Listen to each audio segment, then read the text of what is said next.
Wusstest du, dass manche Muskeln dir in ihrem Namen schon verraten, wie sie aussehen und das manchmal viel kreativer, als du denkst? Was haben Obst, Fische, Werkzeuge und sogar das Weltall mit deinen Muskeln zu tun? In diesem Video zeige ich dir 10 Begriffe, die dir das Aussehen der Muskeln verraten und mit denen du diese Muskeln nicht nur schneller lernst, sondern sie auch viel leichter auf Abbildungen erkennst und sie richtig zuordnen kannst. Lass uns direkt starten und der erste Begriff, der bringt uns sogar direkt bis ins All.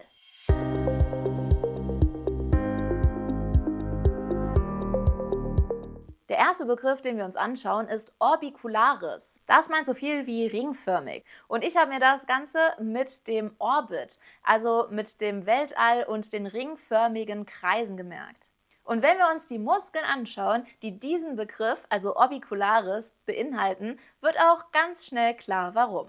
Zum einen haben wir den Musculus orbicularis oculi. Das ist der Muskel, der ringförmig um deine Augen herum liegt. Er schließt die Augenlider, also ist für bewusstes und auch unbewusstes Blinzeln zuständig und auch für den festen Lidschluss. Übrigens ist dieser Muskel auch super wichtig für deine Mimik, denn wenn du wirklich richtig herzhaft lachst, dann ist dieser Muskel super aktiv und durch ihn bekommst du auch diese Krähenfüßchen an den Augen, wenn du extrem viel lachst. Und ich finde, das sind wirklich wunderschöne Falten im Gesicht. Ein weiteres Beispiel ist der Musculus orbicularis oris. Das ist der Mundringmuskel, der ringförmig um deinen Mund gelegen ist. Dieser Muskel schließt nicht nur einfach den Mund, sondern er spitzt auch deine Lippen, wenn du zum Beispiel pfeifen möchtest oder beim Küssen.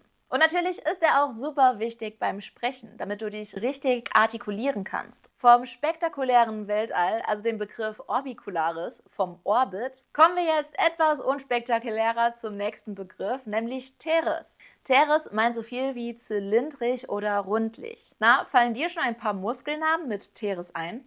Wir haben zum Beispiel den Musculus teres minor, einer deiner 4 Muskeln der Rotatorenmanschette, und den größeren Bruder, den Musculus teres major. Der wiederum gehört nicht zur Rotatorenmanschette, da er unter dem Arm nach vorne zieht und viel weiter unten ansetzt und dementsprechend keine stabilisierende Funktion hat. Aber mehr zur Rotatorenmanschette findest du in diesem Video hier oben.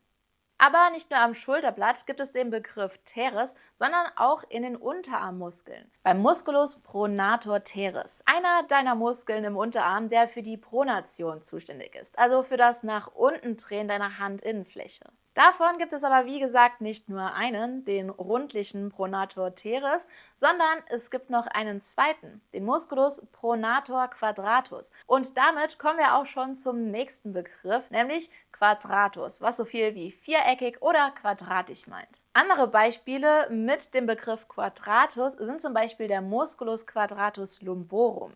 Das ist dieser viereckige Muskel hier in deinem Lendenbereich. Und genau das sagt ja auch schon der Name des Muskels. Denn Quadratus sagt dir, dass es viereckig oder quadratisch ist, was hier, finde ich, schon ganz gut hinkommt. Und Lumborum, da steckt Lumbus, die Lende drin. Also ist der Musculus quadratus lumborum der viereckige Muskel deiner Lendenregion. Und ich finde, diese Bezeichnung trifft vollkommen zu. Ein weiteres quadratisches Exemplar deiner Muskeln ist der Musculus quadratus femoris. Das ist ein kleiner quadratischer Muskel in deiner Hüftregion.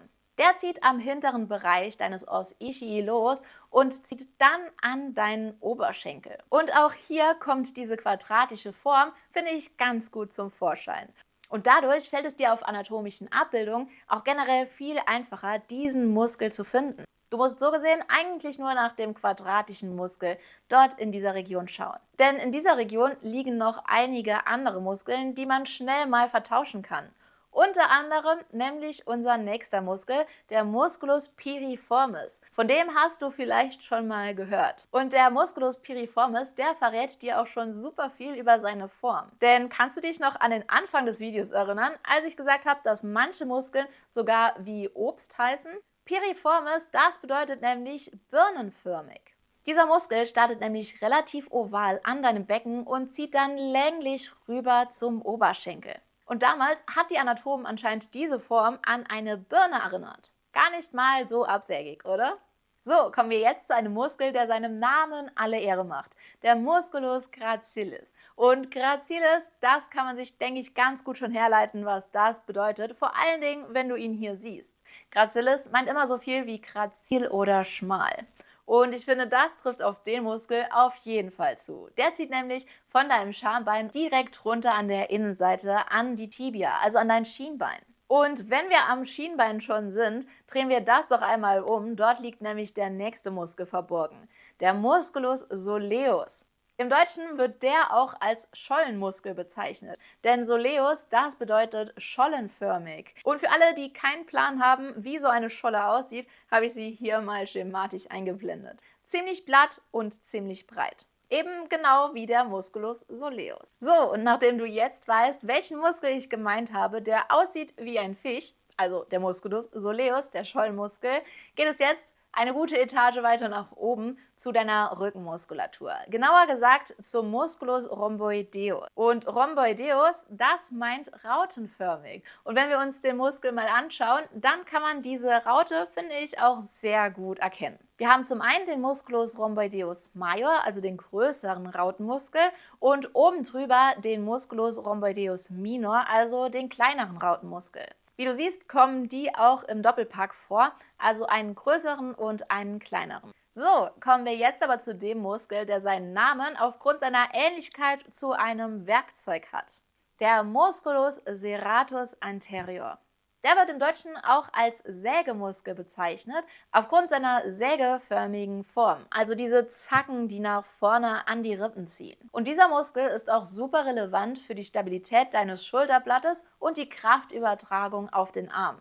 Aber wusstest du, dass es nicht nur den Musculus serratus anterior gibt, sondern auch einen Musculus serratus posterior? Ja, genau, es gibt auch einen Musculus serratus posterior und genau genommen gibt es eigentlich zwei davon. Ein Musculus serratus posterior superior und ein Musculus serratus posterior inferior, also einen oberen und einen unteren. Der obere hebt die oberen Rippen und unterstützt dementsprechend die Einatmung und der untere zieht die unteren Rippen zusammen und unterstützt dementsprechend die Ausatmung. Und ich finde, hier auf der Abbildung sieht man beim Musculus serratus posterior inferior extrem gut, warum sie ihn als Sägemuskel bezeichnen. Aufgrund dieser zackenförmigen Anordnung an den Rippen.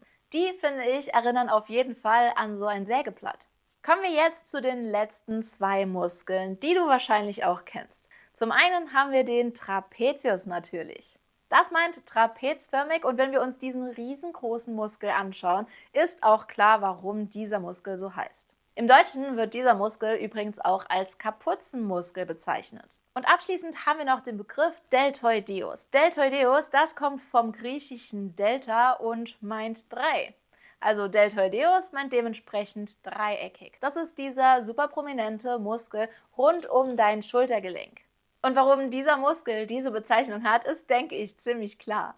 Na, hättest du gedacht, dass so viele Muskeln ihre Form bereits im Namen verraten? Ich hoffe, durch dieses Video kannst du dir die Namen der Muskeln viel einfacher merken, da du jetzt die Verbindung zur Form hast und sie natürlich auch auf Abbildungen viel einfacher wiedererkennen. Und falls dir noch Muskeln einfallen, die ihre Form verraten, schreib die doch unbedingt mal unten in die Kommentare. Und welcher dieser Begriffe hat dich am meisten überrascht? Ich fand damals Piriformis mit am besten. Ansonsten findest du jetzt hier um mich herum noch ein paar hilfreiche Videos und Playlists, die dir das Lernen der Muskeln deutlich erleichtern werden. Und wenn du die nächsten Videos nicht verpassen willst, dann abonniere doch gerne den Kanal und aktiviere die Glocke. Ansonsten bleib gesund und neugierig und dann sehen wir uns im nächsten Video wieder. Ciao!